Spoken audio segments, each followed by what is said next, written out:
कारागृह से निकलकर पिताजी भयंकर बारिश में भाद्रपद मास में गोकुल लेकर गए। प्रभु का जन्मोत्सव भी ढंग से नहीं मन पाया, उससे पहले पूतना मौसी जहर पिलाने आ गई। 4 वर्ष तक प्रभु गोकुल में रहे, पर कभी अगासुर, कभी शक्टासुर, कभी तृणावृत, अनेकानेक दैत्य प्रभु को मारने के लिए आते रहे। सोचा चलो वृंदावन में पहुंचकर शांति से रहेंगे, वन में रहेंगे। वहां भी कभी अगासुर आ गया, नहीं तो कभी जंगल में ही आग लग गई। कभी इंद्रदेव ने भी नाराज होकर अतः जल वृष्टि कर डाली। प्रभु ने सोचा चलो मथुरा चलकर कंस को ही मार देते हैं, झगड़ा ही खत्म हो जाएगा। पर कंस का वध किया तो जरासंध ने 17 बार आक्रमण कर दिया, प्रभु को आराम से नहीं बैठने दिया। 25 वर्ष की अवस्था में बीच द्वारिका नगरी बसाई, पर यहां भी कोई संघर्ष कम थोड़ी थे प्रभु के। अपना ही संघर्ष नहीं, पांडवों के संघर्ष को भी प्रभु ने संभाला, उन्हें भी विजय श्री प्राप्त कराई। कदम कदम पर प्रभु के जीवन में संघर्ष थे, पर कभी भी उनका मुख मलिन नहीं हुआ। चेहरे पर सदैव प्रसन्नता ही प्रसन्नता रही। मानो प्रभु कहना चाहते हैं कि जब मैं भी मानव बनकर आता हूं तो मुझे भी जीवन में संघर्ष करना पड़ता है। संघर्ष अगर नहीं है तो जीवन जीने का आनंद ही क्या है। प्रभु यही तो संदेश हम सबको देना चाहते हैं। एक बार सुखदेव जी कहते, राजन प्रभु की अनेक रानियां पटरानियां थी, कभी कोई नाराज होती, कभी कोई नाराज होती। पर प्रभु ने सोचा एक बार कोई न कोई रानी नाराज होती रहती है, पर रुक्मिणी जी के चेहरे पर मैंने कभी भी क्रोध देखा ही नहीं। उन्हें कभी क्रोध आता ही नहीं, क्रोध में उनका चेहरा लगता कैसा इससे मैंने कभी देखा ही नहीं। तो चलो आज रुक्मिणी जी को क्रोध दिलाकर देखते हैं कि उनका मुखमंडल क्रोध में कैसे लगता है। प्रभु ने गंभीर मुद्रा बनाई और रुक्मिणी जी के कक्ष में प्रवेश किया। रुक्मिणी जी बेचारी घबरा गई कि आज प्रभु बड़े ही गंभीर लग रहे हैं, कहीं मेरे से कोई गलती तो नहीं हो गई। पंखा लेकर प्रभु के सिंहासन के पीछे पंखा हिलाने लगी। भगवान ने नजर थोड़ी सी टेढ़ी करी रुक्मिणी जी की तरफ और पूछा, देवी आपने हमसे विवाह क्यों किया?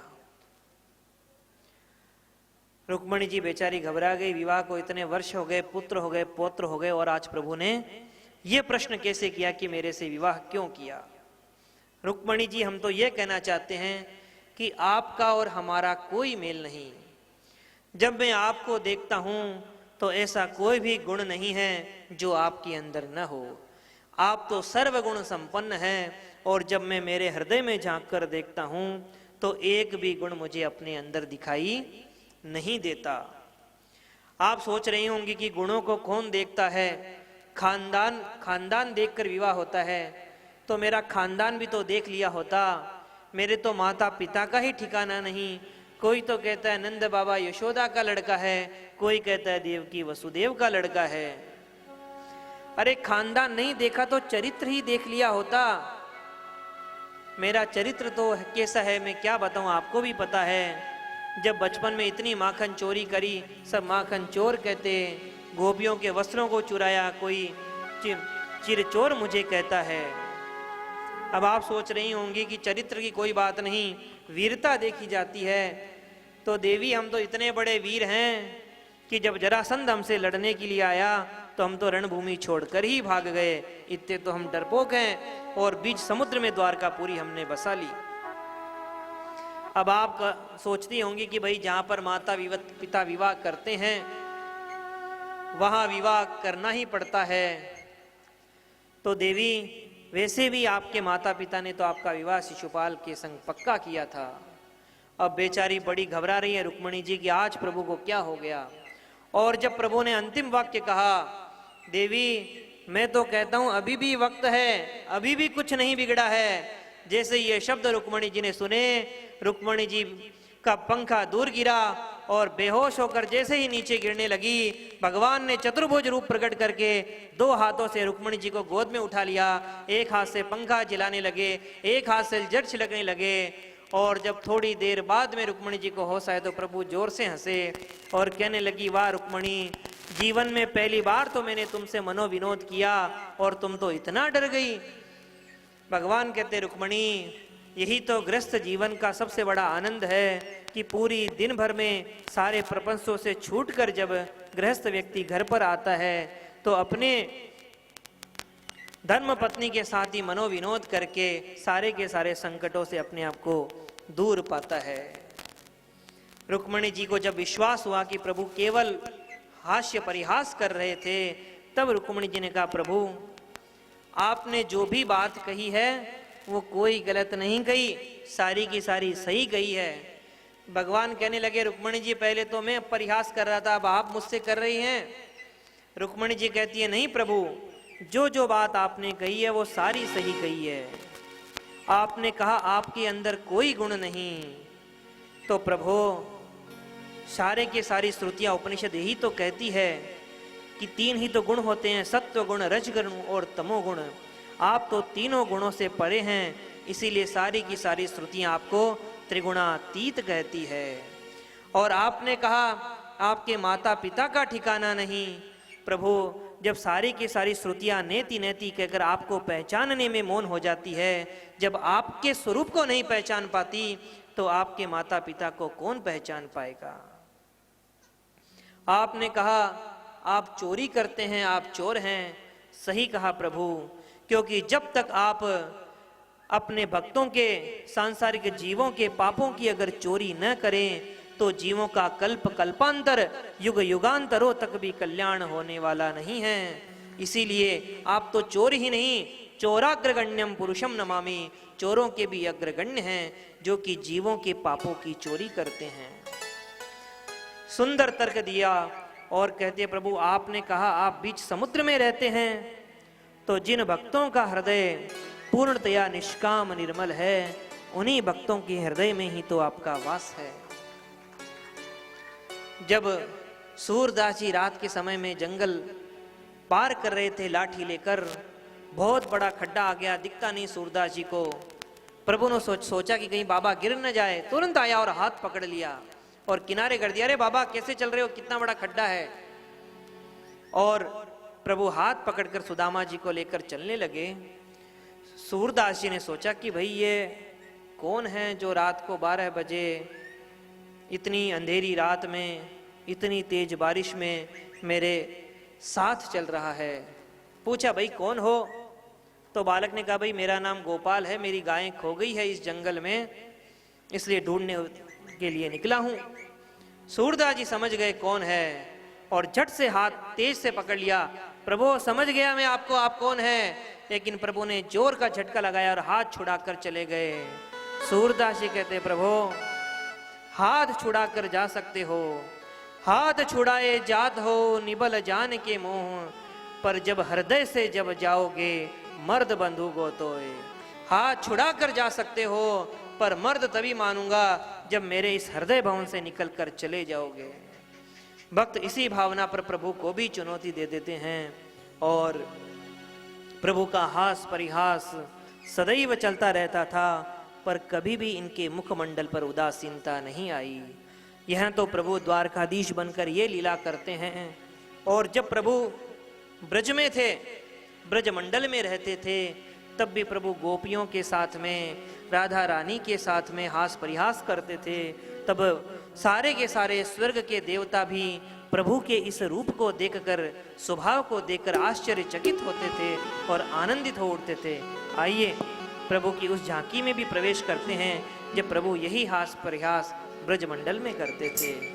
अरे सुन बरसाने वारी गुलाम तेरो बनवारी, सुन बरसाने वारी गुलाम तेरो बनवारी, सुन बरसाने वारी गुलाम तेरो बनवारी, सुन बरसाने। एक बार ताली बजाते हुए गुलाम तेरो बनवारी, अरे सुन बरसाने वारी गुलाम तेरो बनवारी,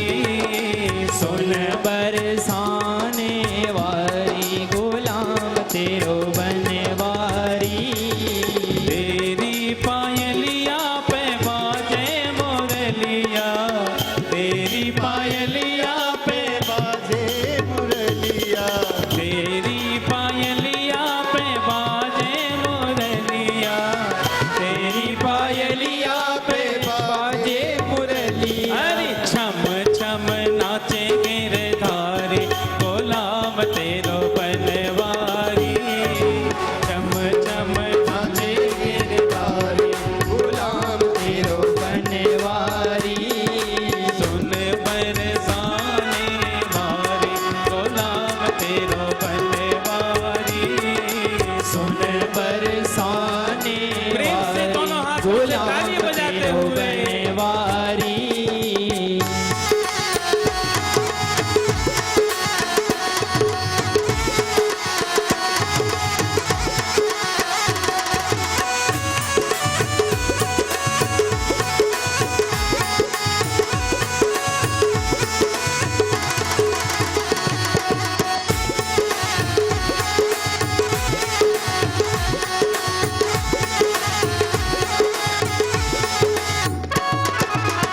बड़े बड़े नैनन में झीनो झीनो कजरा, बड़े बड़े नैनन में झीनो झीनो कजरा, बड़े बड़े नैनों में झीनो झीनो कजरा, बड़े बड़े नैनन में झीनो झीनो कजरा। अरे घायल कुंज बिहारी गुलाम तेरो बनवारी, घायल कुंज बिहारी गुलाम तेरो बनवारी।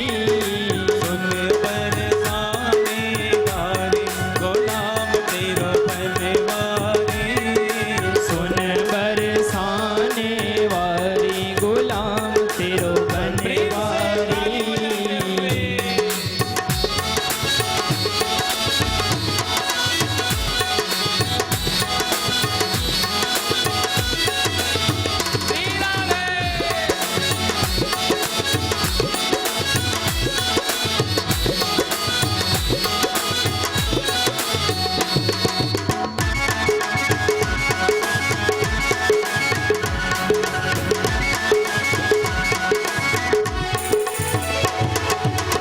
वृंदावन के राजा होकर, वृंदावन के राजा होकर, वृंदावन के राजा होकर, वृंदावन के राजा होकर, छाछ पे नाचे गिरधारी गुलाम तेरो बनवारी, छाछ पे नाचे गिरधारी गुलाम तेरो बनवारी।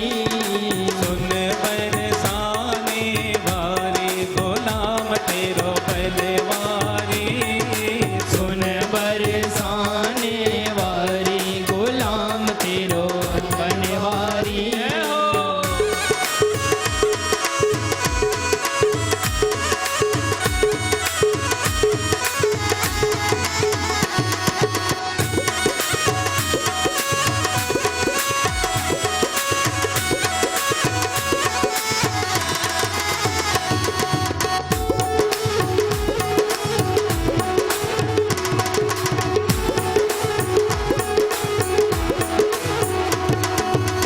कदम की डार पे झूला पर्यो है, कदम की डार पे झूला पर्यो है, झूला तो पड़ गयो अब बाकी डाल पे जी, झूला तो पड़ गयो अब बाकी डाल पे जी।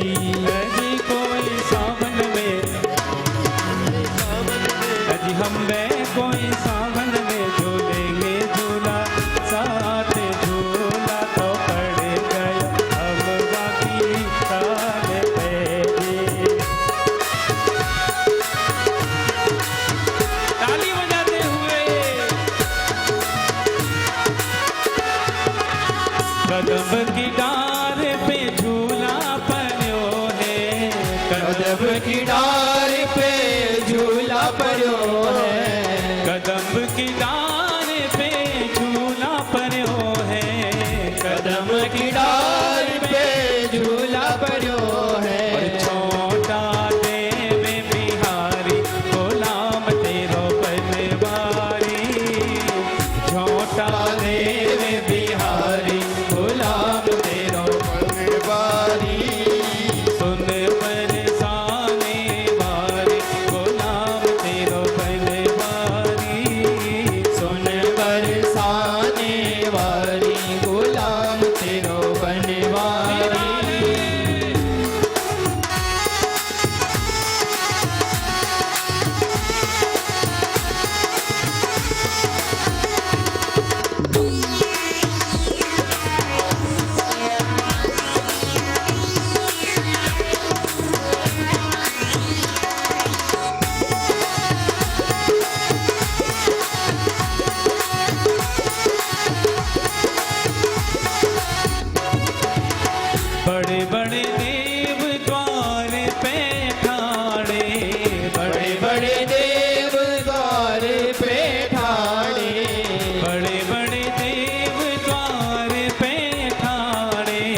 जगत गिरधारी गुलाम तेरो बलिहारी सुन बरसाने वाले गुलाम तेरो बनवारी सुन बरसाने वाले गुलाम तेरो बनवारी सुन बरसाने वाले गुलाम तेरो बनवारी सुन बरसाने वाली गुलाम तेरो बनवारी सुन बरसाने वाले गुलाम तेरो बनवारी सुन बरसाने वाली गुलाम तेरो बनवारी सुन बरसाने वाले गुलाम तेरो बनवारी सुन बरसाने वाली गुलाम तेरो बनवारी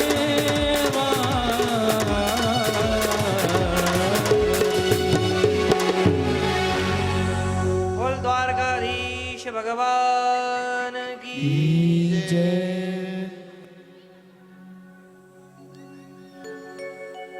जिस प्रकार प्रभु के विवाह हुए, प्रभु के पुत्रों के भी विवाह संपन्न हुए।